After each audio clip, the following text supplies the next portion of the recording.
यो hello guys, तो कैसे हो तुम सभी लोग। स्वागत है तुम सभी का सोलो लेवलिंग रनर की एक और नई वीडियो में। देखो ये वीडियो काफी टाइम बाद आ रही है तो उसके लिए माफ करना। और उसका रीजन ये था कि मैंने अभी एक पीसी लिया है तो मैं उसमें थोड़ा एडिटिंग वगैरह का देख रहा था कि उसमें एडिटिंग वगैरह कैसे होती है। अगर तुम्हें उस पीसी का एक रिव्यू चाहिए तो तुम मुझे बता देना, मैं उसको अपने सेकंड चैनल पे डाल दूंगा। एंड इसी के साथ कल था 15 अगस्त, तो तुम लोग मेरे को यहाँ पर कॉमेंट में बताओ कि तुम लोगों ने यहाँ पर कितनी पतंगे काटी। देखो मेरा रिकॉर्ड तो यहाँ पर 60 पतंगों का है। तुम लोग भी यहाँ पर अपना फटाफट कॉमेंट में बता दो। तो बस यार बहुत हो गई इधर उधर की बातें। हम लोग यहाँ पर एपिसोड की शुरुआत करने से पहले पिछली वीडियो को छोटा सा रिकैप ले लेते हैं। लास्ट एपिसोड में हम लोग देखा था कि सुहू ने यहाँ पर डोंगसू को मार के उसकी शैडो का एक गाउंटलेट बना लिया होता है, जो कि एक रेड ग्रेड का आइटम होता है। एंड इसके साथ सुहू की रीअवेकनिंग की न्यूज पूरी तरीके से फैल चुकी होती है और फाइनली ऑफिशियली एक एस रैंक का हंटर बन चुका होता है। लेकिन ये सब देखने के बाद तो डोजिन का दिमाग यहाँ पर खराब हो रहा होता है, क्योंकि उसके प्लान यहाँ पर खराब हो रहे होते हैं। तो वो यहाँ पर एक डंजन टाइप जगह पर चले जाता है जहाँ पर काफी सारे बिलीवर्स होते हैं। लेकिन वहाँ पर उसकी मुलाकात होती है एक लड़की से। डोजिन उसको देखते ही मार देता है, लेकिन वो निकलती है एक डिसेंडेंट होम मोनार्क जिसका नाम आर्शा होता है। वो लोग यहाँ पर सो के खिलाफ टीम अप कर लेते हैं और आर्शा यहाँ पर डोजिन को स्टार पाउडर को प्योरीफाई करके देते हैं, जिससे कि अब डोजिन यहाँ पर एक एस रैंक हंटर को भी अपने बिलीवर्स में बना सकता है। एंड डोजिन बिल्कुल ऐसे ही करता है। वो यहाँ पर जाता है ली योनसोक के पास, जो कि यहाँ पर काफी डिप्रेस एस रैंक का हंटर है। डोजिन यहाँ पर उसको अपने बिलीवर्स में से एक बना लेता है काफी इजीली। एंड इसी के साथ यहाँ पर अपने सभी हंटर्स की काफी इंपॉर्टेंट मीटिंग होती है, क्योंकि आसमान में एक एस रैंक का गेट ओपन हुआ है। एंड इसी के साथ जब यहाँ पर अपने सभी कोरियन हंटर्स की मीटिंग चल रही होती है, तभी उनमें से सभी लोग काफी डर जाते हैं। तब बीरू यहाँ पर रिवील करता है कि वो यहाँ पर पिछले वर्ल्ड में एस रैंक गेट का मॉन्स्टर था। इसके बाद हम देखते हैं कि बीरू यहाँ पर बता देता है कि जो पिछले वर्ल्ड में एस रैंक का गेट ओपन हुआ था उसका बॉस मॉन्स्टर मैं था। सो यहाँ पर सोच रहा होता है बीरू यहाँ पर एक एस रैंक गेट का बॉस मॉन्स्टर था। इसका मतलब कि ये यहाँ पर इतना खतरनाक तो था जो कि यहाँ पर स्ट्रॉन्गेस्ट हंटर्स को डराने के लिए काफी हो। लेकिन तभी चोई यहाँ पर कहता है रुको, मैं इस चेहरे को पहचानता हूँ। और तभी चोई के पीछे भी लिम ताइग्यू यहाँ पर समझ जाता है और सभी के सभी हंटर्स यहाँ पर काफी ज्यादा डर जाते हैं, क्योंकि उन सभी को यहाँ पर बीरू की पुरानी मेमोरीज याद आने लगती है। बेक यहाँ पर कहता है ये तो बिल्कुल एंट की तरह दिखता है, जो की यहाँ पर संग जिन वो अपने समन के रूप में इस्तेमाल किया करते थे। बीरू यहाँ पर अपना थोड़ा सा ऑरा रिलीज करते हुए कहता है जैसा कि मैंने सोचा था इस दुनिया में सबसे खतरनाक प्रेडेटर होने की वजह से, जैसे कि मैं एक ऐसे फियर को अवेकन कर लिया है जो कि तुम सभी के अंदर फैल चुका है। अभी भी देर नहीं हुई, मैं अभी भी तुम लोगों को रिकॉग्नाइज कर सकता हूँ। तो अभी के अभी अपने सरों को मेरे सामने झुका दो और मर्सी के लिए बैक करो, तुम कमजोर ह्यूमंस। लेकिन तभी हम लोग यहाँ पर देखते हैं सो यहाँ पर बीरू के सर पे पंच मारता है और कहता है बेवकूफ, हमारे साथियों को धमकी देना बंद करो। बीरू कहता है यंग मास्टर मुझे माफ करना, सिंस की मुझे अपने पुराने दिनों की बारे में बात करे काफी लंबा समय बीत चुका है। चोई यहाँ पर कहता है जैसे कि ये फेमिलियर कह रहा है, अगर ये सच में उतना ही ताकतवर है तो क्या एस रैंक गेट को क्लियर करने के लिए हम इसका इस्तेमाल नहीं कर सकते हैं। सो कहते कि हाँ, मुझे भी इस बात पर शक है। भले ये पहले के समय बहुत ताकतवर हुआ करता था, लेकिन अभी इसने अपने सभी पावर्स को खो दिया है, तो इस वजह से ये पूरी तरीके से यूजलेस है। जिसको सुनने के बाद तो यहाँ पर बीरू की आंखों से आंसू आ जाते हैं। माँ डोंगवुक और नाइट गिल्ड का गिल्ड मास्टर यहाँ पर बात कर रहे होते हैं। मेरे को कुछ भी समझ नहीं आ रहा आखिर ये लोग किस बारे में बात कर रहे हैं। डोंगवुक कहता है मुझे भी कुछ भी समझ नहीं आ रहा। लेकिन तभी चो यहाँ पर कहता है वेल, तुम जानते हो ना कि आखिर वो क्या कहते थे, किसी भी चीज पे भरोसा करने के लिए पहले तुम्हें उसे देखना होता है। शायद तुम्हें इन दोनों की मदद करनी चाहिए, इन दोनों की मेमोरीज को रिकवर करने के लिए। सो कहता ठीक है, मैं समझ गया। इन दोनों गिल्ड मास्टर को तो यहाँ पर कुछ भी समझ नहीं आ रहा होता है। लेकिन तभी सुहू यहाँ पर कीज को क्रिएट करने लगता है ताकि वो यहाँ पर मेमोरीज को वापस ला सके, और जल्दी सुहू यहाँ पर एक की को क्रिएट कर भी देता है। इसके बाद हम लोग यहाँ पर कुछ समय बाद का सीन देखते हैं जहाँ पर माँ डोंगवू और नाइट गिल्ड वाला हंटर यहाँ पर कांप रहे होते हैं। क्या हमारी दुनिया रीसेट हो चुकी है? माँ डोंगवू यहाँ पर कहता है अगर ये एस रैंक का गेट बिल्कुल वैसा हुआ जैसे कि जेजू आइलैंड पे ओपन हुआ था, तो हमें बिल्कुल उसी तरीके के खतरनाक मॉन्स्टर से फाइट करनी पड़ेगी जैसा कि हमने जेजू आइलैंड पर करी थी। जिंचुल यहाँ पर कहता है अगर कोई गेट अपीयर हो जाता है तो हमें उसे 7 दिन के अंदर क्लियर करना होता है ताकि हम उस डंजन को ब्रेक होने से रोक सकें। और वो एस रैंक का गेट डायरेक्टली सियोल के ऊपर ओपन हुआ है, और अगर हमने उस डंजन को ब्रेक होने दिया तो शायद इससे इतनी तबाही आ सकती है जितना कि हमने सोचा भी ना हो। लेकिन तभी नाइट गिल्ड का गिल्ड मास्टर कहता है लेकिन सर, अगर इसे कंसीडर किया जाए कि आखिर वो गेट हवा के इतना ऊपर है, मतलब कि वो गेट यहाँ पर बादलों में है, तो ऐसा हो सकता है कि जब वो मॉन्स्टर डंजन को एग्जिट करने की कोशिश करे तो वो यहाँ पर गिर कर ही मर जाए। जिंचुल यहाँ पर कहता है एसोसिएशन यहाँ पर इस बारे में जांच कर रही है, लेकिन दिक्कत की बात तो ये है वो जो गेट है वो यहाँ पर धीरे धीरे करके सिटी के नीचे आ रहा है, और अगर ऐसे ही चलता रहा तो मुझे ऐसा लगता है कि वो जल्दी यहाँ पर जमीन तक आ जाएगा और उस समय तक डंजन भी ब्रेक हो चुका होगा। जिसको सुनने के बाद नाइट गिल्ड का गिल्ड मास्टर कहता है एक मूविंग गेट, हाँ ऐसा लगता है कि हमारे पास उसे क्लियर करने के अलावा कोई दूसरी चॉइस नहीं बची है। बेक यहाँ पर सोच रहा होता है आखिर हमारा दूसरी दुनिया के ताकतों जैसे कि इट्रिम के सामने जीतने का चांस है। अगर हम लोग यहाँ पर एक एस रैंक गेट को भी हैंडल नहीं कर पाए तो हम उनका सामना नहीं कर पाएंगे। अगर सुहू यहाँ पर हवांग डोंगसू को हराने के काबिल बन चुका है। तो इसका मतलब ये है कि यहाँ पर मौजूद सभी लोगों को वो सरपास कर चुका है पावर के मामले में। और अगर ये सच है तो हमें सिर्फ इतना करना है कि हम उसे पीछे की तरफ ना धकेलें। मेरे को याद नहीं आ रहा कि आखिर कब आखिरी बार मैंने इतना ज्यादा हेल्पलेस फील किया था। लेकिन तभी ताइगू यहाँ पर कहता है पिछली दुनिया में हम लोग यहाँ पर एक ऐसे रंग का गेट सिर्फ इस वजह से क्लियर कर पाए थे क्योंकि उस समय पर संग जिनवू हमारे साथ थे। जो यहाँ पर कहता है सिर्फ अगर इस समय पर वो यहाँ पर होते और इन सभी के बीच यहाँ पर मातम का माहौल बन जाता है। सू यहाँ पर कहता है ये सभी लोग यहाँ पर काफी ज्यादा डिप्रेस लग रहे हैं। बीरू यहाँ पर कहता है यंग मास्टर आपको यहाँ पर अपने ऊपर कोई भी बर्डन लेने की जरूरत नहीं है। मेरे किंग आपसे काफी ज्यादा हाई लेवल पे थे जब उन्होंने मेरे को हराया था। ये सुनने के बाद तो सू यहाँ पर सोच रहा था अगर ये सच है तो शायद अभी मैं जिस हालत में हूँ तो मेरे लिए इसको संभालना इम्पॉसिबल होने वाला है। इम्पॉसिबल, हाँ लगता है कि अभी ये सब मैटर नहीं करता है। मैं जानता हूँ कि ये सभी लोग अभी ये बात विश कर रहे होंगे कि मेरे फादर यहाँ पर होते, लेकिन भले ही ये हमें पसंद आई या फिर ना, हमें इस गेट से खुद ही निपटना होगा। हम यहाँ पर ऐसे ही बातें करते हुए बैठे नहीं रह सकते और ना ही हम लोग यहाँ पर वाइप आउट हो सकते हैं। अभी मुझे ये भूलना होगा कि फादर क्या कर सकते हैं। अभी मुझे सिर्फ ये सोचना होगा कि आखिर मैं क्या कर सकता हूँ। मुझे यहाँ पर कोई सोल्यूशन को ढूंढना होगा, नो मैटर आखिर मुझे इसके लिए कुछ भी करना पड़े। लेकिन तभी हम देखते हैं सिस्टम की तरफ से यहाँ पर एक साइड क्वेस्ट अराइव होता है और इसमें लिखा होता है कि एस रैंक गेट अपने डिस्पोजल के सभी सामानों का इस्तेमाल करो ताकि तुम इस एस रैंक गेट को क्लियर कर सको, जो कि सियोल के ठीक ऊपर अपीयर हुआ है। इस क्वेस्ट को देखने के बाद सू यहाँ पर थोड़ा हैरान हो जाता है। सू कहता है कहीं इसका मतलब, लेकिन तभी हम लोग यहाँ पर सूहू के कंधे पे किसी के हाथ को देखते हैं और सूहू यहाँ पर काफी तेजी से पीछे देखता है जहाँ पर कोई भी नहीं होता है। चोई कहता है सूहू आखिर क्या बात है। सूहू यहाँ पर सोच रहा होता है अपने डिस्पोजल के सभी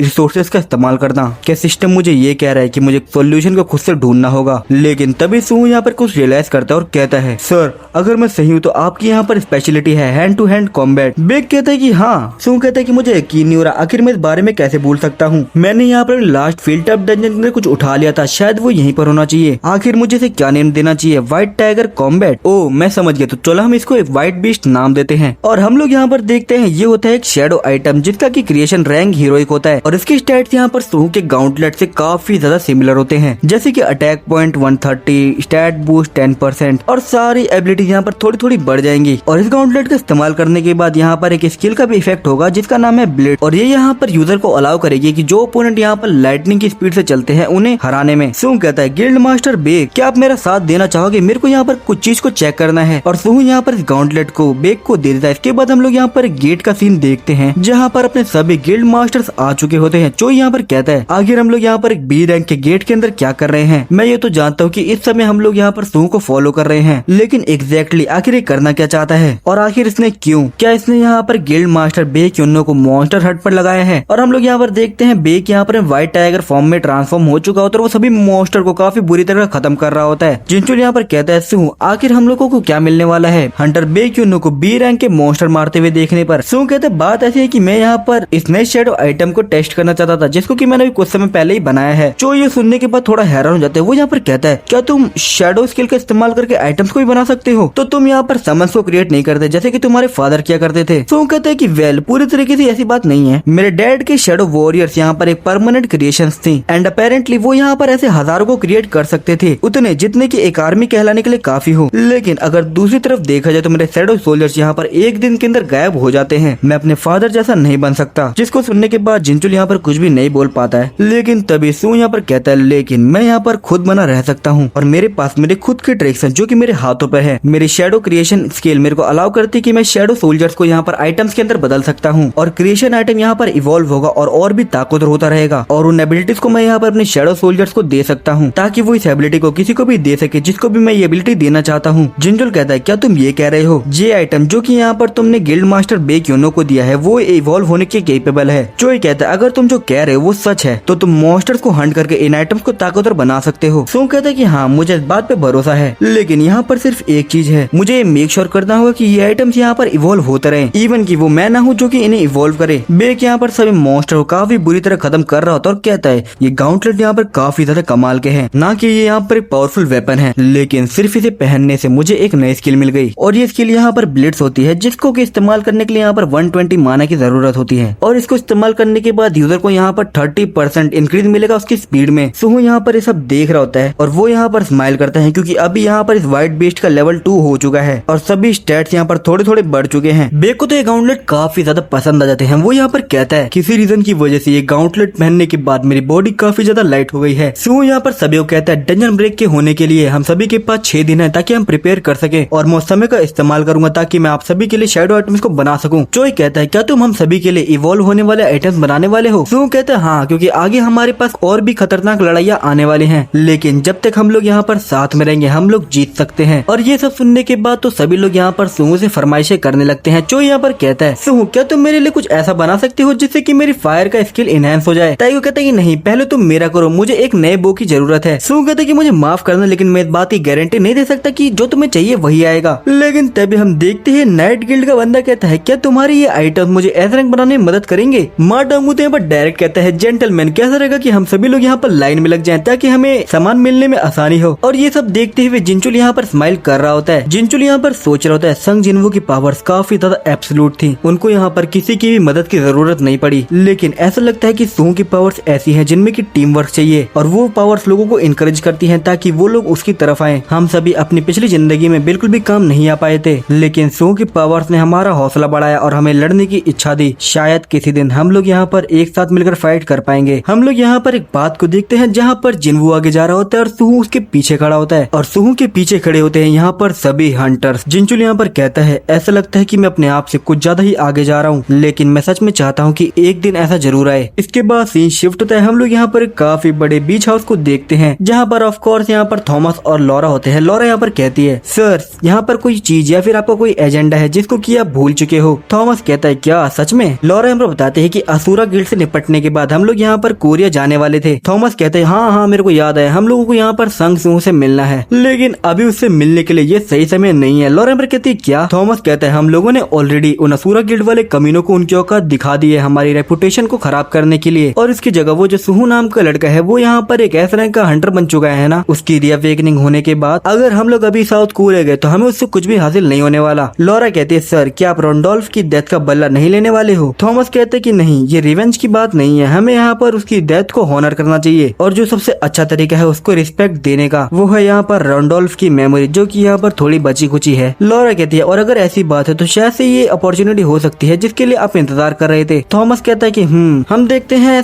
थॉमस यहाँ पर सुहू के डॉक्यूमेंट्स को देख रहा होता है। लॉरा यहाँ पर कहती है कोरिया के अंदर एक पहला एस रैंक के गेट ओपन हुआ है और कोरियन गवर्नमेंट यहाँ पर पूरी दुनिया से रीइंफोर्समेंट्स को जमा कर रही है। और ये सुनने के बाद तो थॉमस यहाँ पर एक स्माइल करता है और कहता है लगता है कि फाइनली मिलने का समय आ चुका है। लॉरा कोरियन हंटर एसोसिएशन को कांटेक्ट करो और उनको ये बता दो कि स्कैवेंजर गिल्ड यहाँ पर उनको सपोर्ट करने के लिए तैयार है। मेरे प्राइवेट जेट को रेडी कर दो, हम लोग कोरिया के लिए अभी के अभी निकल रहे हैं। लॉरा कहती है ठीक है सर, मैं समझ गई। थॉमस हमें कहता है रोंडोल्फ मैं यहाँ पर तेरे सेक्रीफाइस का थोड़ा सा हिसाब चुकता करने जा रहा हूँ, शायद से तेरे से इतना प्रॉमिस करना वर्थ इट होगा। इसके बाद सीन शिफ्ट होता है। हम लोग यहाँ पर चोई को देखते हैं। चोई कहता है ये तो कमाल का है और हम लोग यहाँ पर देखते हैं सुहू ने यहाँ पर चोई के लिए एक ब्रेसलेट को बनाया होता है और जिसका की ग्रेट हीरोइक होता है। इस ब्रेसलेट की एबिलिटी होती है कि इससे जो फ्लेम डैमेज होगा वो 50% से प्लस हो जाएगा और ये यहाँ पर काफी मैसिव अमाउंट है। इसकी स्किल होती है इंस्टेंट इग्निशन लेवल 1 जिसके लिए यहाँ पर 300 माना की जरूरत होगी और इसका एक ड्रॉबैक ये है कि जिससे जो फ्लेम वाली स्किल्स होगी वो यहाँ पर 30% से कम हो जाएंगी, मतलब कि उनका ड्यूरेशन कम हो जाएगा, मतलब ज्यादा देर तक उसका इस्तेमाल नहीं किया जा सकता। सो कहता है गिल्ड मास्टर चोई ये है वो शेडो आइटम जो कि मैंने आपके लिए क्रिएट किया है, मैंने इसका नाम टॉर्च रखा है। चोई कहता है तुम्हारा शुक्रिया। लेकिन चोई यहाँ पर सोच रहा होता है अब मेरे को यहाँ पर मेरा कस्टम आइटम मिल चुका है जो कि मेरे को सुहू ने दिया है, तो मैं भी अब यहाँ पर मॉन्स्टर को हंट करके और भी ताकतवर बन सकता हूँ। चोई कहता है तुमने ऑलरेडी हमारे लिए इतने सारे आइटम्स को बना दिया है, क्या तुम श्योर हो कि तुम अपने लिमिट्स को पुश नहीं कर रहे हो? लेकिन हम देखते हैं सुहू की हालत तो काफी खराब होती है, वो यहाँ पर अपनी बॉडी को हिला भी नहीं पा रहा होता। सुहू कहता है कि नहीं मैं ठीक हूँ और मैंने यहाँ पर सभी आइटम्स को बना लिया है उन सभी हंटर्स के लिए जो कि यहाँ पर हमारी लास्ट मीटिंग में हमारे साथ थे। चोई कहते हैं कि लेकिन तुम तो यहाँ पर बिल्कुल भी ठीक नहीं लग रहे हो। बीरू यहाँ पर सोच रहा होता है ऑफ कोर्स यंग मास्टर यहाँ पर काफी ज्यादा थक चुके हैं, ये यहाँ पर रात दिन मॉन्स्टर्स को हंट कर रहे थे ताकि उन सभी सामग्री को कलेक्ट किया जा सके जिससे कि हीरोइक ग्रेड का आइटम बनाया जा सकता है। और इसी के साथ अहमद के साथ यहाँ पर जो डिले ट्रेनिंग होती है वो इसे भी कीप अप कर रहे थे। इन 2 दिनों के अंदर उनके पास यहाँ पर सोने का बिल्कुल भी समय नहीं था, उन रिकवरी पोशंस की बदौलत ही वो यहाँ पर इतना आगे तक बढ़ पाए हैं। जो यहाँ पर सोच रहा होता है हमसे जो प्रॉमिस किया गया था उस वजह से यहाँ पर अपने आप को इतना आगे तक बढ़ा रहा है, तो हमें भी यहाँ पर उतनी ही ज्यादा मेहनत करनी होगी ताकि हम इसके एफर्ट्स को वेस्ट न जाने दें। हम देखते हैं सुहू यहाँ पर उबासी वगैरह ले रहा होता है और वो यहाँ पर कहता है अब मुझे सिर्फ इस गाउंटलेट को डायरेक्टर वो जिनचुल तक पहुंचाना और उसके बाद मेरा काम खत्म। चोई कहते हैं कि अगर तुम यहाँ पर एसोसिएशन जाने वाले हो तो मैं यहाँ पर तुम्हें एसोसिएशन छोड़ सकता हूँ। सुहू कहते हैं कि नहीं आपको यहाँ पर परेशानी उठाने की जरूरत नहीं है। चोई यहाँ पर कहता है चोई कहते हैं कि नहीं मेरे को यहाँ पर कोई भी दिक्कत नहीं है, इनफैक्ट कि मैं खुद वहाँ पर जा रहा हूँ ताकि मैं थॉमस आंद्रे से मिल सकूँ जिसका नाम सुनने के बाद सू यहाँ पर कहता है थॉमस आंद्रे वो वन मैन आर्मी वो तो यहाँ पर अमेरिका के टॉप हंटर है ना। इसके बाद हम लोग यहाँ पर हंटर एसोसिएशन का सीन देखते हैं जहाँ पर सुहू और जिंचुल यहाँ पर आ चुके होते हैं। लेकिन तभी सुहू यहाँ पर काफी हैरान हो जाता है क्योंकि वहाँ पर काफी सारे ही हंटर्स होते हैं। सुहू कहता है अगर इतने सारे लोग यहाँ पर डायरेक्टर वू के ऑफिस के बाहर क्या कर रहे हैं। हम लोग यहाँ पर इन बंदों को देखते हैं जो कि यहाँ पर किसी जानवर से कम नहीं लग रहे होते। लेकिन तभी चोई और बताता है कि शायद से ये सभी लोग यहाँ पर थॉमस आंद्रे की गिल्ड स्कैवेंजर गिल्ड के मेंबर्स हैं। सुहू क्या तुम यहाँ पर कुछ देर के लिए इंतजार कर सकते हो। ये सभी बंदे यहाँ पर सुहू को देख के हंस रहे होते हैं। सुहू यहाँ पर सोच रहा होता है स्कैवेंजर गिल्ड, हाँ ये तो वही लोग जो कि हमसे पिरामिड डंजन्स के राइट्स को छीनने की कोशिश कर रहे थे। अब ये मत कहना कि ये कमीने यहाँ पर हमारी मदद करने आए हैं ताकि हमें एस रैंक का गेट क्लियर कर सके। हम लोग यहाँ पर देखते हैं चोई यहाँ पर गेट को खोल के अंदर आ जाता है। जिंचुल यहाँ पर कहता है अंदर आ जाओ गिल्ड मास्टर चोई जोंगिन। चोई यहाँ पर आके बैठ जाता है। जिंचुल यहाँ पर कहता है यह है गिल्ड मास्टर चोई जोंगिन जो कि यहाँ पर हमारे टॉप गिल्ड के गिल्ड मास्टर हैं। चोई यहाँ पर कहता है आपसे मिलकर काफी खुशी हुई, मेरा नाम है चोई जोंगिन, मैं हूँ हंटर गिल्ड का गिल्ड मास्टर। लेकिन चोई यहाँ पर सोच रहा होता है तो ये है अमेरिका का नंबर 1 हंटर। थॉमस कहता है तुमसे मिलकर काफी खुशी हुई लेकिन ऐसा लगता है कि मेरे को खुद को इंट्रोड्यूस करने की जरूरत नहीं है क्योंकि मैं श्योर हूँ कि तुम ऑलरेडी जानते हो कि आखिर मैं कौन हूँ। लॉरा यहाँ पर कहती है तो चलो हम अपनी मीटिंग को स्टार्ट करते हैं। आप मेरे को अलाउ करें ताकि मैं सभी टर्म एंड कंडीशंस को आपको बता सकूं जो कि आपके साथ मिलकर इस मिशन में पार्ट लेने के लिए हमने एक्सपेक्ट करी है आपसे। नंबर 1 आप यहाँ पर स्कैवेंजर गिल्ड के अलावा किसी और गिल्ड से असिस्टेंट नहीं लेंगे। नंबर 2 गेट से मिले सभी रिवॉर्ड्स को 80% यहाँ पर स्कैवेंजर गिल्ड रखेगी। जिंजुर कहते हैं 80%, सुनने में तो ऐसा लगता है जैसे कि ये वसूली हो। थॉमस यहाँ पर स्माइल करते हुए कहता है वसूली, हाँ हम लोग तुम लोगों को काफी फेयर डील दे रहे हैं। अगर तुम्हारी कंट्री के पास इस क्राइसिस से लड़ने के लिए ताकत होती तो तुम यहाँ पर इस दुनिया से मदद की गुहार नहीं लगा रहे होते। मेरे को तो ऐसा लगता है कि ये ऑफर बिल्कुल भी फेयर है अगर कंसीडर किया जाए उस चीज को जब एक गेट एस रैंक का ब्रेक हो जाएगा। जो यहाँ पर जिंजुल को कहता है ये लोग यहाँ पर हमसे डिस्कस करने नहीं आए हैं, ये लोग यहाँ पर हमारी मुसीबत का फायदा उठाने आए हैं। जिंजुल यहाँ पर कहता है हमने जो सपोर्ट की रिक्वेस्ट करी थी वो एक मेजर लेके करी गई थी क्योंकि हमारे पास एस रैंक गेट को लेकर ज्यादा जानकारी नहीं है तो हमें ये नहीं पता क्या कि उसमें कौन सा खतरा हो सकता है। क्या तुमने ये नहीं सुना कि रिसेंटली हम लोगों ने 2 एस रैंक हंटर्स को गेन किया है। हमारी एसोसिएशन कभी भी ऐसे बेकार टर्म्स के ऊपर नहीं झुकेगी, हम लोग यहाँ पर किसी और से सपोर्ट ले लेंगे। आपका यहाँ पर आने के लिए शुक्रिया। थॉमस यहाँ पर कहता है तो अब हम कुछ समय पहले की बात करते हैं। इजिप्ट में एक पिरामिड फील्ड टैप डंजन है जहाँ पर एक इंसिडेंट हुआ था, शायद से तुमने इस बारे में सुना होगा है ना। हमने उस मिशन के अंदर अपने गिल्ड के एक फाउंडिंग मेंबर को खो दिया, उसके साथ और काफी सारे हंटर्स को भी। और हमें इस बात की रिपोर्ट मिली है कि उस इंसिडेंट में जो लोग इन्वॉल्व थे वो थे असुरा गिल्ड के मेंबर्स और उनके साथ एक कोरियन हंटर भी था। हालांकि उस इंसिडेंट के बाद हमारी रेपुटेशन को थोड़ा धक्का लगा और लोगों को ऐसा लगने लगा कि असुरा गिल्ड ने हम लोगों के ऊपर टेक ओवर कर लिया है, जिस वजह से मेरे पास कोई भी चॉइस नहीं बची तो मुझे यहाँ पर उन लोगों को देखने जाना पड़ा और जो थोड़ी सी कंफ्यूजन थी उसे क्लियर करना पड़ा। और वहाँ पे मुझे पता चला कि जिस कोरियन हंटर का उसमें नाम था, थॉमस यहाँ पर कहता है लॉरा आखिर उसका नाम क्या था। लॉरा कहते सर उसका नाम था संग सुहू। जो सुनने के बाद जिंचुल और चोई के तो यहाँ पर पैरों तरह जमीन खिसक जाती है। वो लोग कहते सुहू। थॉमस यहाँ पर कहता है हाँ संग सुहू। और हम लोग को ये शक है कि रोंडोल्फ के मर्डर के पीछे उसका हाथ हो सकता है। अगर तुम हमारी शर्तों को मानने के लिए तैयार नहीं हो तो मुझे ये बोलते हुए अच्छा नहीं लग रहा, लेकिन मुझे तुम लोगों से कंपनसेशन डिमांड करनी होगी उन सभी नुकसान के लिए जो कि सुहू ने हमारी गिल्ड को पहुंचाया है, या फिर तुम ये रिस्क लेने के लिए तैयार हो कि तुम्हारी कंट्री से एक एस रैंक का हंटर खत्म हो जाए। और थॉमस यहाँ पर स्ट्रेट अप धमकी दे देता है। ये एक बेकार डील तो नहीं लग रही है ना। ऑफ कोर्स अगर तुम्हारा वो मिस्टर अल्टीमेट वेपन में से हैंड टू हैंड करना चाहे तो मैं उसके लिए भी तैयार हूँ। और अभी यहाँ पर चोई की बात हो रही थी, ये सुनने के बाद चोई भी यहाँ पर कुछ भी नहीं बोल पाता है। थॉमस यहाँ पर अपना ऑरा रिलीज कर रहा होता है। चोई यहाँ पर सोच रहा होता है तुम इसे गुस्सा मत दिलाने दो, हमें ऑलरेडी ऑब्स्टल के साथ निपटना है और इसी के साथ ये एस रैंक गेट भी। और अगर हमने इसमें स्कैवेंजर गिल्ड को भी जोड़ दिया तो दुश्मनों की संख्या सिर्फ सुहू को काफी ज्यादा स्लो डाउन करेगी। ये सच में मुझे काफी ज्यादा गुस्सा दिला रहा है। लेकिन तभी हम गेट के पीछे से सुहू की आवाज को सुनते हैं जो कि यहाँ पर कहता है मुझे ऐसा लगा था कि तुम यहाँ पर हमारी मदद करने आए हो, लेकिन तुम तो सिर्फ हमें यहाँ पर लूटना चाहते हो। और उस गेट के पीछे जो यहाँ पर स्कैवेंजर गिल्ड के हंटर्स खड़े होते हैं वो लोग यहाँ पर कह रहे होते हैं बच्चे तेरे को क्या लग रहा है तू कहाँ जा रहा है। लेकिन तभी हम देखते हैं सुहू यहाँ पर इस गेट से बाहर आ जाता है और काफी सारे स्कैवेंजर गिल्ड वाले बंदों ने सुहू को पकड़ रखा होता है जो कि यहाँ पर उसे जाने से रोक रहे होते हैं। लेकिन सुहू यहाँ पर आ जाता है और कहता है कम ऑन। ये देखने के बाद तो थॉमस और लॉरा थोड़े से हैरान हो जाते हैं। चोई भी यहाँ पर सुहू को देख के थोड़ा हैरान होता है। वो कहता है सुहू कहता है कि मुझे यहाँ पर ऐसे आने के लिए माफ करना, आप मुझे यहाँ पर बाद में लेक्चर दे सकते हो जब मेरा काम यहाँ पर खत्म हो जाएगा। चोई यहाँ पर कहता है सुहू आखिर तुम क्या सोच रहे हो। हम देखते हैं सुहू यहाँ पर इन सभी स्कैवेंजर गिल्ड वाले हंटर्स को अपने आप से दूर फेंक देता और कहता है तुम तो यहाँ पर शायद से अमेरिका के टॉप हंटर हो, तो चलो तुम्हारी इस डील में मुझे यहाँ पर अपनी खुद की कंडीशन डालने दो। जो वहाँ पर पहले पहुंचेगा और पहले सामान को लेगा वो सभी रिवॉर्ड्स को ले लेगा, इसमें कोई भी एक्सेप्शन नहीं है। अगर तुम स्कैवेंजर गिल्ड वाले बंदे उतने ही अच्छे हो जितना कि तुम लोग लोग कहते हो तो मैं श्योर हूँ कि तुम लोग यहाँ पर 80% को लेकर जा सकते हो। और ये सुनने के बाद चोयो जुनसुके तो फट के चार हो जाती है। थॉमस यहाँ पर कहता है ये सुनने में तो काफी मजेदार है। और हम देखते हैं थॉमस यहाँ पर सोहू के आमने सामने खड़ा हो जाता है और ये है एक लेजेंडरी पैनल जो कि हमने सोलो लेवलिंग में देख के रख रखा है। थॉमस कहता है लेकिन मेरे दिमाग में कोई और आइडिया चल रहा है। व्हाट इफ कि अगर मैंने तेरे को यहीं पर खत्म कर दिया यहाँ पर राइट नाउ। सोहू कहता है तो ऐसी बात है। तब लोगों को ऐसा लगने लगा कि स्कैवेंजर गिल्ड यहाँ पर कोरिया में सिर्फ इसलिए गई ताकि वो एक हंटर से फाइट कर सके। लेकिन आखिर किस चीज ने तुम्हें सोचने पे मजबूर कर दिया कि तुम मुझे हरा सकते हो। और सोहू यहाँ पर अपना ऑरा रिलीज करने लगता है। थॉमस भी यहाँ पर अपना ऑरा रिलीज करते हुए कहता है तू सच में काफी ज्यादा बोलता है। और हम देखते हैं इन दोनों के बीच में यहाँ पर ऑरा क्लैश होता है। इसके बाद सीन शिफ्ट होता है। हम लोग यहाँ पर कुछ समय पहले का सीन देखते हैं जहाँ पर जिनचुल कहता है आप सभी का आज यहाँ पर आने के लिए शुक्रिया। तो चलिए आज हम लोग यहाँ पर एक क्विक रन डाउन कर लेते हैं अपने प्लान्स और एक्शंस का। इस गेट की जो लोकेशन है वो हमारे लिए काफी बड़ा चैलेंज होने वाली है। हम लोगों को यहाँ पर रेड टीम के लिए गेट के एंट्रेंस पर प्लेन्स एंड ट्रांसपोर्ट को प्रोवाइड करना होगा, लेकिन वहाँ से उन चीजों को बाहर लाना एक डिफरेंट स्टोरी है। एक बार जब हमारी टीम उस डंजन के अंदर चली जाएगी वहाँ पर जितने भी इलेक्ट्रॉनिक डिवाइस होंगे वो सभी काम करना बंद कर देंगे और हमारे पास वहाँ से निकलने का कोई भी दूसरा तरीका नहीं होगा। लेकिन हमारी ऑब्जर्वेशन से हमें ये पता चला है कि जो गेट है वो धीरे धीरे नीचे आ रहा है और जैसे ही गेट एक क्रिटिकल पॉइंट पर आ जाएगा और डंजन ब्रेक होने वाली होगी तो वो यहाँ पर एल्टीट्यूड को ड्रॉप करना शुरू कर देगा। वो भी तब तक जब तक कि वो जमीन तक ना पहुंच जाए। हम इस नॉलेज का इस्तेमाल कर सकते हैं अपने टीम के एडवांटेज के लिए। ये रेड टीम यहाँ पर प्लेन के सहारे से गेट के अंदर जाएगी और वो प्लेन एक हंटर चला रहा होगा और जब वो फ्लाइट यहाँ पर डंजन के अंदर लैंड हो जाएगी रेड टीम के पास उस बॉस मॉन्स्टर को हराने के लिए 24 आवर्स होंगे। हमें इस गेट को उससे पहले खत्म करना होगा, इससे पहले कि वो यहाँ पर जमीन तक पहुंच जाए। इस मीटिंग में यहाँ पर जो बाकी लोग आए होते हैं वो सभी यहाँ पर कह रहे होते हैं ये सुनने में काफी ज्यादा कॉम्प्लिकेटेड लग रहा है। इसके साइड वाला बंदा कहता है क्या तुम श्योर हो कि एक ऐसे रैंक के बॉस मॉन्स्टर को हराने के लिए 24 आवर्स काफी होंगे। लेकिन तभी थॉमस यहाँ पर कहता है एक सेकंड रुको, स्कैवेंजर गिल्ड तुम सभी हंटर के साथ ट्रेवल नहीं करने वाली। हम लोग यहाँ पर अंदर जाने का खुद का रास्ता ढूंढ लेंगे। लेकिन जिनचुल यहाँ पर कहता है नहीं गिल्ड मास्टर आंद्रे ये मिशन यहाँ पर सच में काफी ज्यादा डेंजरस है, हम लोगों को यहाँ पर भी कोऑपरेट करना होगा। लेकिन हम लोग यहाँ पर देखते थॉमस यहाँ पर हंसते हुए कहता है वो तुम ही थे ना जिसने कि सजेस्ट किया था कि इसको एक कंपटीशन के अंदर बदल दिया जाए, जो पहले जाएगा वो पहले सब कुछ पाएगा गेट्स के सभी रिवॉर्ड्स को, याद है ना। बाय द वे आखिर वो तुम्हारा हंटर सुहू कहाँ है, क्या वो भाग गया? अब ये मत कहना कि वो यहाँ पर डर गया। जिनचुल यहाँ पर सोच रहा होता है मैं जानता हूँ कि ये यहाँ पर किसी तरीके से सुहू से फाइट लेना चाहता है। पहले मैं और मिस लॉरा इन लोगों को मिलकर रोक पाए थे इससे पहले की चीजें आगे चली जाती, लेकिन इन लोगों को एक रूम के अंदर रखकर मैं अभी भी रिस्क लेना नहीं चाहता। लेकिन तभी डोजिन यहाँ पर कहता है सुहू यहाँ पर एक रेड के लिए गया है। थॉमस कहता है एक काफी ज्यादा इम्पोर्टेंट मिशन से पहले ओवर टाइम करना ये सच में एक नौसिखिए की मिस्टेक है। लेकिन आखिर तू कौन है? डोजिन यहाँ पर कहता है मेरा नाम है पार्क डोजिन। थॉमस कहते हैं ओ तो तुम वही है जो कि एस रैंक के रूप में अवेकन हुआ, बिल्कुल उसी टाइम जिस टाइम सुहू अवेकन हुआ। डोजिन कहता है कि ये मेरे लिए सम्मान की बात है कि आपके जैसे किसी लेजेंडरी हंटर ने मेरे बारे में सुना है। थॉमस कहता है वेल ऐसा लगता है कि कोरिया के अंदर कोई एक ऐसा तो है जिसके पास मैनर्स है, अगर तुम्हें कभी भी गिल्ड्स को चेंज करना हो तो तुम मुझसे मिल सकते हो। ये लोग यहाँ पर भले ही तुम्हें कुछ भी पे कर रहे हो मैं गारंटी देता हूँ कि हम तुम्हें इससे ज्यादा देंगे। डोजिन कहता है कि आपका शुक्रिया, मैं इस बारे में सोचूंगा। और ये सुनने के बाद तो ताइयो को यहाँ पर थोड़ा शौक लगता है। थॉमस यहाँ पर कहता है कैसा रहेगा कि हम लोग यहाँ पर इस कॉइन को फ्लिप करें और डिसाइड करके आखिर गेट के अंदर पहले कौन जाएगा। और अगर हेड आया तो इसका मतलब ये होगा कि स्कैवेंजर गिल्ड पहले अंदर जाएगी और अगर टेल आया तो इसका मतलब कि कोरियन टीम। सभी लोग इसको मान चुके हैं और हम लोग यहाँ पर देखते थॉमस यहाँ पर इस कॉइन को फ्लिप कर देता है। सभी हंटर्स यहाँ पर अपनी पैनी निगाहों से इसी कॉइन को देख रहे होते हैं। लेकिन जैसे ये कॉइन नीचे गिरने वाला होता है डोजिन यहाँ पर एक स्माइल करता है। लेकिन इसके बाद सीन शिफ्ट होता है। हम लोग यहाँ पर देखते हैं आर्शा को जो कि यहाँ पर कहती है ओ मैंने सुना कि तुम यहाँ पर एस रैंक रेड टीम को ज्वाइन कर रहे हो। डोजिन सुनने के बाद कुछ भी नहीं बोलता है। डोजिन कहते क्या मैंने तुम्हें नहीं कहा था कि तुम मेरे ऊपर नजर मत रखो। आर्शा कहती कि मैं यहाँ पर सुहू के ऊपर नजर रख रही हूँ, तुम बस यहाँ पर उस रेंज में आ गए। सुहू यहाँ पर नॉन स्टॉप रेड्स में जा रहा है। जब से वो थॉमस आंद्रे से मिला है वो यहाँ पर डिसाइड कर चुका है उसे हराने के लिए। ये ऐसी बात नहीं जिसको कि लेके मैं कंप्लेन कर रही हूँ, एटलीस्ट इससे वो हमारे ऊपर ज्यादा ध्यान नहीं देगा। लेकिन क्या हमारे लिए काफी ज्यादा अच्छा चांस नहीं है कि तुम यहाँ पर शैडो मोनार्क के डिसेंडेंट के साथ थोड़ा घुल मिल जाओ? आफ्टर ऑल तुम लोग यहाँ पर टीममेट्स होने वाले हो। वैसे इसमें काफी मजा आता अगर तुम यहाँ पर उसका भरोसा जीतते और इसके बाद उसको बिट्रे कर देते। डोजिन यहाँ पर कहते हैं कि मैं यहाँ पर फ्रेंडशिप को इतने अच्छे तरीके से नहीं समझता कि मैं उसको एक वेपन की तरह इस्तेमाल कर सकूं। आर्शा कहती है हाँ मैं समझ गई, तुम्हारा तो कोई दोस्त भी नहीं है, तुम काफी ज्यादा बेचारे हो। लेकिन इसी के साथ हम लोग भी यहाँ पर आगे बढ़ रहे हैं। डोजिन कहता है क्या तुम्हारा मतलब उस गेट से है? आर्शा कहती है हाँ आखिर क्यों नहीं, आखिर हम ही तो है जिसने कि उस गेट को क्रिएट किया है। मतलब समझ रहे हो तुम, एक एस रैंक का गेट क्रिएट करने के लिए काफी ज्यादा पावर की जरूरत होती है और आर्शा और उसकी टीम ने इस गेट को क्लियर किया है। वेल अगर देखा जाए कि उसके पास एक सिस्टम है तो ये सेंस बनाता है। ये सुनने के बाद डोजिन यहाँ पर काफी हैरान हो जाता है। वो यहाँ पर कहता है आखिर तुम क्या कहना चाहती हो, क्या तुम खुद का गेट कहीं भी बना सकती हो? आर्शा कहती है हाँ, यहाँ यहाँ पर पिया है जिसके पास पावर है कि वो गेट्स को क्रिएट कर सकता है। हम देखते हैं पिया यहाँ पर आ जाता है।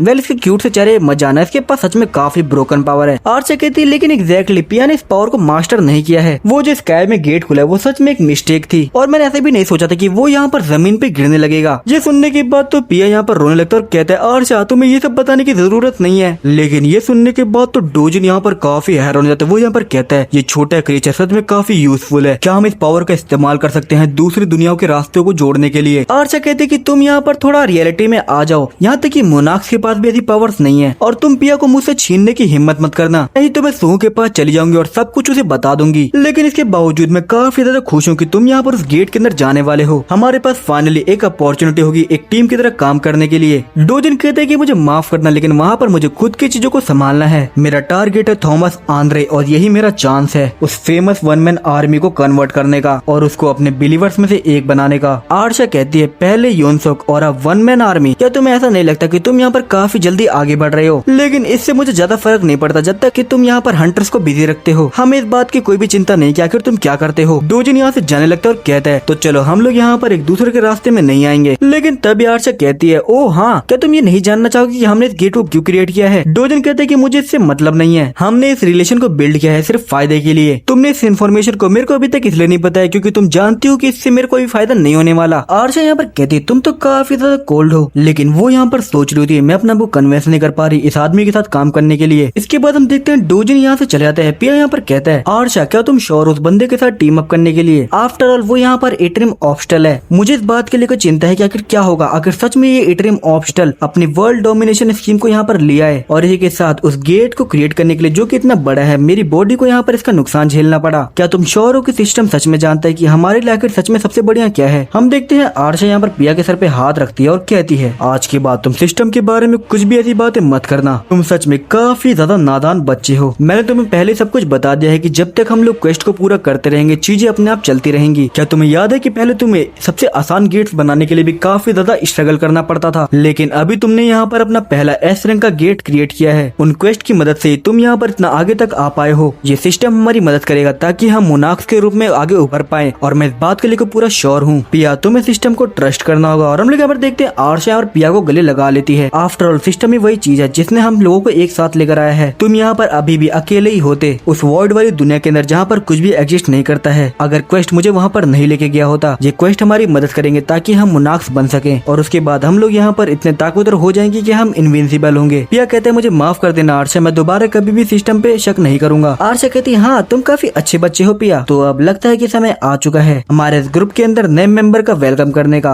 हम देखते हैं आर्चा के पास जो सिस्टम होता है उसमें क्वेस्ट होता है। क्वेस्ट का नाम होता है द मोनार्क पास। इसमें लिखा होता है कि आपने सक्सेसफुली एक एस रैंक गेट को ओपन कर दिया है। इस गेट के अंदर जाओ और फ्रोस्ट मोनार्क के डिसेंडेंट को अपनी टीम में शामिल करो। इसके बाद सीन शिफ्ट होता है। हम लोग यहाँ पर अपने हंटर्स को देखते हैं जो कि यहाँ पर जाने के लिए तैयार हो रहे होते हैं। थॉमस यहाँ पर कहता है ये सच में काफी ज्यादा डिफिकल्ट रेड होने वाली है। इवन की इवैक्यूएशन स्कोर जो वहाँ पर होने वाली है वो भी यहाँ पर बी रैंक से कम नहीं होनी चाहिए। इतिहास में ये पहली बार है कि हमारी दुनिया में एक एस रैंक का गेट ओपन हुआ है। लॉरा क्या तुम जानती हो कि आखिर इसका क्या मतलब है? लॉरा कहती है गिल्ड मास्टर अगर मैं आपके लिए बोलूँ तो ये आपके लिए पावर और प्रॉफिट से लेकर कुछ भी नहीं है। थॉमस कहता है वेल लॉरा तुम गलत हो। वेल क्योंकि मैं इसे देखता हूँ एक मोर सिंबॉलिक मूवमेंट की तरह। दुनिया के सबसे बुरे समय में जब हमें किसी ऐसे की सबसे ज्यादा जरूरत होगी एक हीरो यहाँ पर आएगा हमें बचाने के लिए। ये वही बातें हैं जो कि यहाँ पर लेजेंड्स बनाते हैं। लेकिन तभी हम देखते हैं यहाँ पर एक बंदा आता है जो कि कहता है ओह सर लगता है कि आप यहाँ पर एक हीरो बनना चाहते हो और इसी के साथ काफी सारा पैसा भी है ना। और हम लोग यहाँ पर देखते हैं ये होता है सू जो कि यहाँ पर थॉमस के बगल में आके खड़ा हो जाता है। थॉमस यहाँ पर कहता है वेल ये तो संग सूहू है। मैं श्योर नहीं हूँ कि तुमने ये बात पहले सुनी होगी लेकिन इस कैवियर गिल्ड यहाँ पर पहले अंदर जाने वाली है। आगे बढ़ने के लिए तुम हमें यहाँ पर माफ करना लेकिन तुम अपना बेस्ट देना ताकि तुम हमें कैचअप कर सको। सू यहाँ पर आगे जाते हुए कहता है कि नहीं इससे मेरे को कोई भी दिक्कत नहीं है, मैं तुम्हें ये हैंडीकैप देता हूँ। थॉमस कहता है लॉरा आखिर कितने दिन हो चुके हैं हमें इस आदमी को देखे हुए? लॉरा कहती है अभी सिर्फ 3 दिन हुए हैं सर। थॉमस कहता है क्या मेरा दिमाग काम नहीं कर रहा या फिर सच में ये 3 दिनों के अंदर इतना ज्यादा बदल चुका है? हम लोग यहाँ पर देखते हैं सू की बॉडी से काफी खतरनाक ऑरा रिलीज हो रहा होता है। इसके बाद हम लोग यहाँ पर इस गेट को देखते हैं जहाँ से स्नो के पार्टिकल्स बाहर आ रहे होते हैं। सू यहाँ पर सोच रहा होता है तो लगता है कि एक ऐसा रंग का गेट इस तरह दिखाई देता है। अभी तक मैंने यहाँ पर जितने भी गेट्स को एक्सपीरियंस किया है ये उनसे सबसे ज्यादा खतरनाक लग रहा है। लेकिन तभी चो यहाँ पर कहता है आखिर तुम इतना सीरियस क्यों हो? मुझे लगा था कि हम लोग यहाँ पर रेडी हैं। क्या तुम्हें सच में ऐसा तो नहीं लगता कि हम उन कैवियर गिल्ड वाले कमीनों से हार जाएंगे? और हम लोग यहाँ पर देखते हैं अपनी कोरियन पूरी टीम तैयार हो चुकी होती है और सुहू ने यहाँ पर इन सभी को शैडो वेपन भी दे रखे होते हैं। सू कहते ऑफ कोर्स नहीं। ये सुनने के बाद थॉमस भी यहाँ पर स्माइल करता है और उसका दिमाग भी यहाँ पर थोड़ा खराब हो रहा होता है। हम लोग यहाँ पर डोजिन और ली योनसोक को भी देखते हैं जो कि यहाँ पर डोजिन के कंट्रोल में है, और इसी के साथ हम लोग यहाँ पर आर्शा को एक बक को भी देखते हैं। इसी के साथ हम लोग यहाँ पर देखते हैं इन लोगों का प्लेन यहाँ पर पूरी तरीके से टेक ऑफ करने के लिए रेडी हो जाता है। आगे की तरफ यहाँ पर स्केजर गिल्ड वाले होते हैं और पीछे की तरफ यहाँ पर अपने कोरियन हंटर्स, और अभी यहाँ पर इनकी शुरू होती है एस रैंक रेड। इसके बाद हम यहाँ पर गेट के अंदर का सीन देखते हैं जहाँ पर चारों तरफ आइस होती है और इन लोगों का प्लेन पूरी तरीके से डिस्ट्रॉय हो चुका है और चारों तरफ आग लग रखी होती है। सू यहाँ पर स्नो के ऊपर होता है और उसके आसपास कोई भी नहीं होता। सू कहता है आखिर यहाँ पर क्या हुआ। तो बस यार आज की इस वाली वीडियो के लिए सिर्फ इतना ही। और यार ये वाला एपिसोड सच में काफी ज्यादा कमाल का था, और अभी ऐसा हो सकता है कि सू यहाँ पर थॉमस के लेवल तक पहुंच चुका हो, और इसी के साथ आर्शा और डोजिन ने भी यहाँ पर टीम अप कर लिया है गेट के अंदर सू से निपटने के लिए। लेकिन यहाँ पर एक बंदा है जिसके पास है ब्रोकन पावर, और ये है पिया। ये यहाँ पर गेट्स को क्रिएट कर सकता है। तो ऐसा हो सकता है कि फ्यूचर में इसकी पावर इतनी ज्यादा बढ़ जाए कि वो यहाँ पर दो दुनियाओं के रास्ता को जोड़ सके। तो बस यार आज की इस वाली वीडियो के लिए सिर्फ इतना ही। मिलता हो तुम सभी से सोलो लेवलिंग रैग्नारोक की एक और नई वीडियो में, तब तक के लिए सायोनारा।